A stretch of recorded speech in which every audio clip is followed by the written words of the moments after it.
ছোট বড় সবারই পছন্দের চিকেন ফ্রাই। আমরা সব সময় তো বাইরে খেয়ে থাকি। আজকে আমি আপনাদের রেসিপি নিয়ে আসলাম।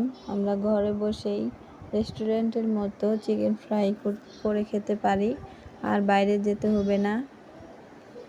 প্রথমে ছোট ছোট করে মুরগির মাংসের পিসগুলো কেটে নিয়েছি। তারপরে এখানে মরিচের গুঁড়ো, হলুদের গুঁড়ো, আদা বাটা, রসুন বাটা, জিরা বাটা এগুলো দিয়ে মেখে নিয়েছি। টমেটো সস, সয়া সস এগুলো দিয়েছি। এখন 1 কাপ ময়দা নিয়েছি। এখানে আদা বাটা, জিরা বাটা এগুলো দিয়ে মেখে নিয়েছি। লবণ স্বাদ মতো দিয়েছি, মরিচের গুঁড়োও দিয়েছি। তো এখন হয়ে গিয়েছে।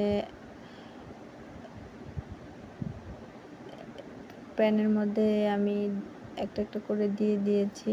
একটা ডিম দিয়ে মেখে নিয়েছি।